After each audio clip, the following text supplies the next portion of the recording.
My beautiful divine collective, may this find you when the time is right and when you need to hear it. This is my first time addressing the collective. I have been through it. We all have. And I have fought through so much. And I don't think I would have been able to survive all of this if it wasn't for my soul family that I found on YouTube. Thank you, Shapila, Brittany, the Cosmic Wifey, Jadina, Nadija, so many amazing people, so many amazing souls in our collective that are intuitively guiding us, reading for us, encouraging us, supporting us. I'm here. I'm ready to find my soul tribe. It's been a long road, but we all have to come together and be strong. It's been a lot. And if you're going through it right now, for example, if you're waiting to move, I'm going to tell you something real quick. My grandma passed away, and I was living with her and my mother, struggling. After what I went through, I didn't have the money to move. I was running in a hamster wheel with no hope in sight, no money.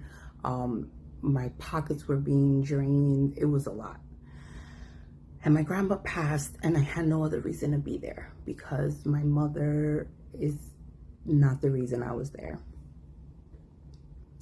The day my grandma passed, I overheard my mother say, she was talking to herself and talking to me at the same time, because she kind of does that. That's her thing.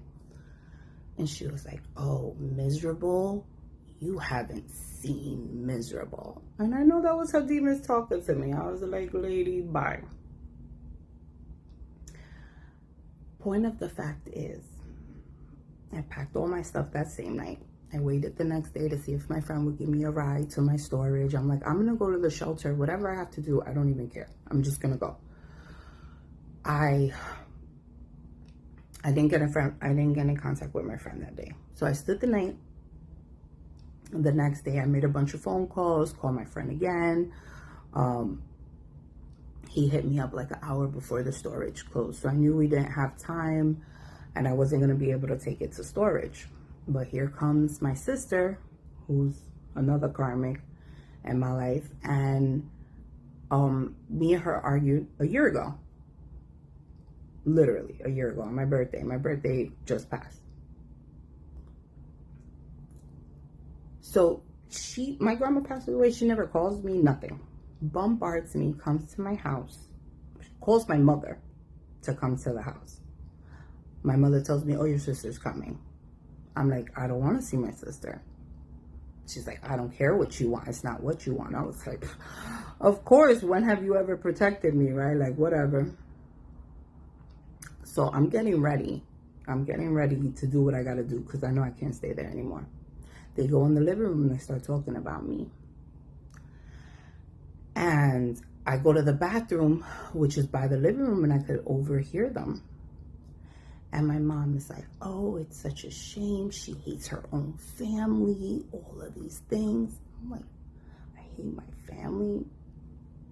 Whatever. A bunch of projection, right? So my sister and her are just blabbing off. I walk into the room very calmly.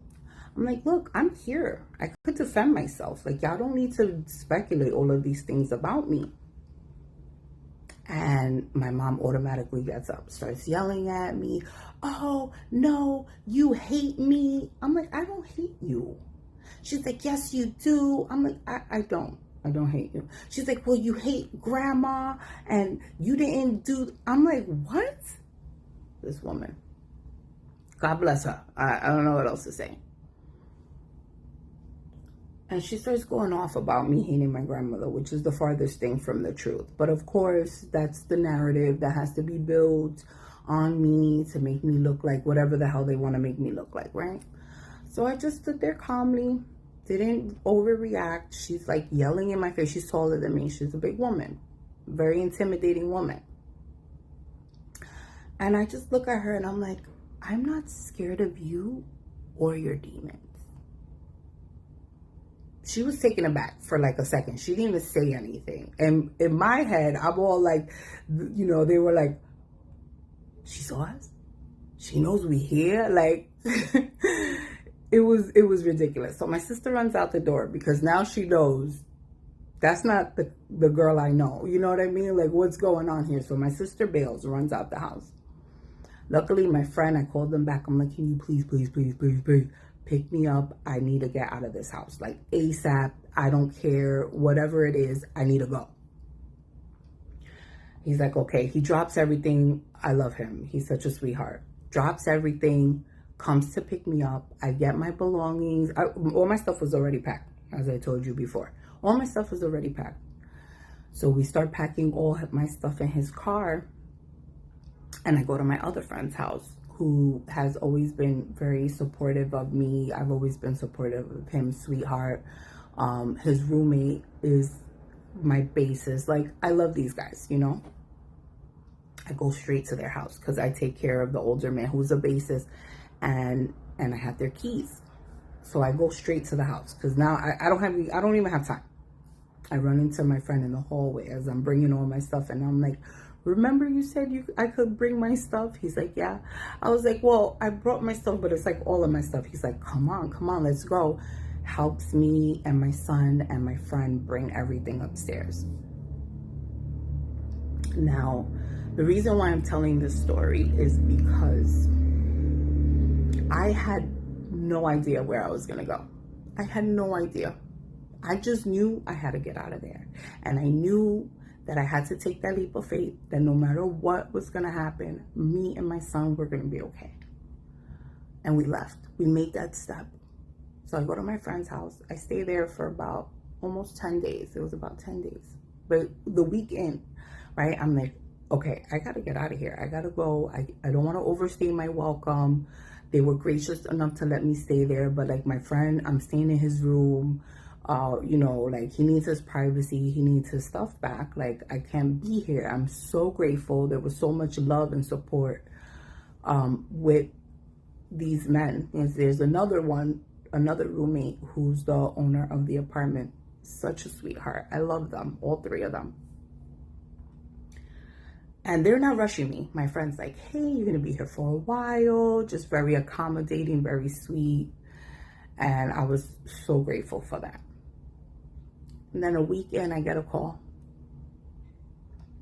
from the lady at the leasing office of the complex I grew up in, where I was on the wait list for 13 years. 13 years. Since 2013. I applied. I've been waiting for this for the longest. I've been to the shelter. I've been, all over the place, bouncing around. And, there was nothing that would get me ahead of the game to get this apartment. It was like, no, it's just how it goes. Like, we're going to give you the apartment when your name comes up. Like, it doesn't matter the circumstances. You can't qualify for it beforehand. All right, fine. So I get the call. From them. They're like, listen, we want you, we have the apartment ready for you. It's ready for March 1st. This was the end of February. They're like, we're ready for March 1st. We want you to come on Friday to sign the lease. And they even offered me, she called me back after the fact to offer me to move in sooner, because the first fell on a Sunday. So she was like, you can move in Friday if you want, and you just pay those 2 days. And I was like, yeah, of course. Oh my God. Like, I was so excited. So I went to see the apartment first. Then she offered to stay earlier. Beautiful 2-bedroom apartment for my son and I. Mind you, the application I put in when my son was in kindergarten. My son's in 12th grade. And I finally got this apartment. And I didn't even, It was like a miracle. The way that this apartment came through, when it came through. All I know for sure is that had I stood in that place, it was like when I left, God and my angels were like, she's ready, guys. She's ready. You got to take that leap. You got to. I've done so much. I stopped drinking. I stopped hanging out with my old friends. I quit my job because they wanted to freaking destroy me and keep me small. They did all kinds of humiliating things to me. I can't even say it. That's how hurtful it was.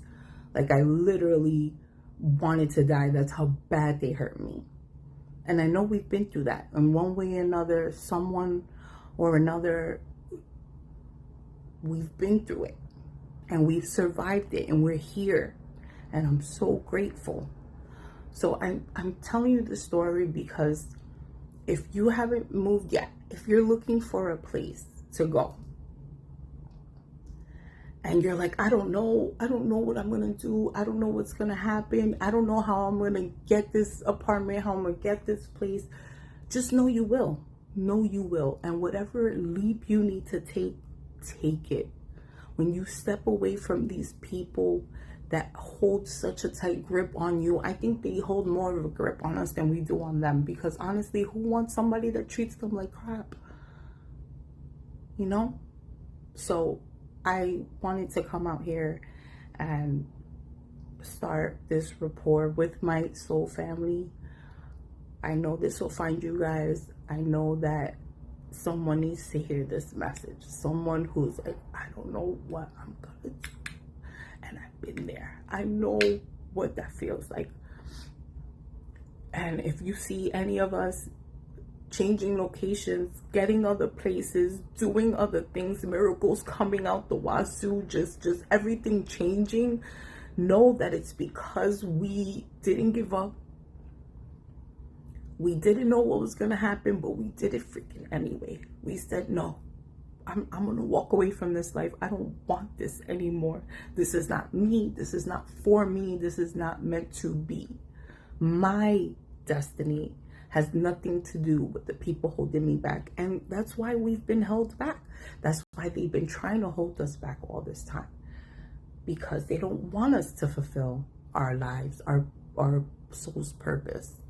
But we're gonna do it anyway, because it's God's will. It's God's plan. But we have our own will. So make sure that you don't look back, that you don't hesitate, that if something's really telling you, if your spidey sense is tingling and you're like, I gotta get out of here, get out of there. I promise you, whatever you're gonna walk into, wherever you go, it's not gonna be as scary as where you are. It's not gonna be as hard. It's the walking away. It's the will to be like, you know what? I don't need this. I don't need this from you. I don't need this from anyone else. I don't need to be here. Like, I literally endured so much. And a lot of that was because, you know, I didn't have the resources, the support. You know, I got totally just sabotaged. And it's not my first rodeo. I've been sabotaged many times. I had to start over many times. But it gets exhausting. It gets exhausting after a while. You know, you're like, why do people continuously try to sabotage me? I mind my business. You know, like, if you have kids, you take care of your kids. If you don't have kids, you take care of your pets. You take care of your family, your friends, your partners. You just want what's best for people, but somehow people don't want what's best for you. It's the most ridiculous thing ever. But I'm here and I'm posting this video. I'm emotional, guys. I'm sorry. I'm posting this video because I know somebody needs to know that your back is not against the wall. That wall, you could walk right through that wall. Believe in yourself. Believe that you can do it and that your whole life is going to change when you do. Okay. I've been through a lot. I've been in like a state of limbo for now, resting, getting my nervous system in like alignment, or like just calm for the first time. I've been in survival mode my whole life. Literally my whole life I've been in survival mode. You know, it was never not a fight, never.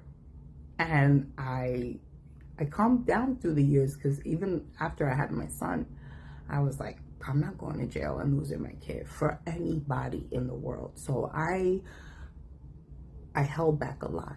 But in that time, you know, I've always been who I am, unapologetically. But I started shutting my mouth. I started letting people play in my face because I didn't want to lose my job, or I didn't want to disturb the peace. I didn't want problems, because I was always a problem. I'm always a problem to someone. When I'm just breathing, I'm sitting here minding my business, and people try to come for me like I sent for them. And I know we all can relate, because that's what they do, right? That's what they do to light bearers, to healers, to people that actually want to make the world a better place. They want to destroy us so they could keep doing whatever the fuck they're doing, and they're not going to be able to. So this is my first video, guys. I love you so much. I'm so grateful. Whoever hears this, whoever this reaches, because I don't have followers. This is my first video. So please leave me a comment if this reaches you, if you know what I'm talking about. If this resonates with you, you know how I feel. If I'm talking to you, please leave me a comment. Let me know. Let me know that if you needed to hear this, it got to you. Okay? I would love for you to like and subscribe, of course. And I hope to run across you again. I want to meet my soul tribe. I want to meet the people that God puts in my life. So I'm sending this message out to you guys. It took me a lot. It took me so much to even make this video, to send it out, to just let myself, put myself out there. You know, I'm very out there in person.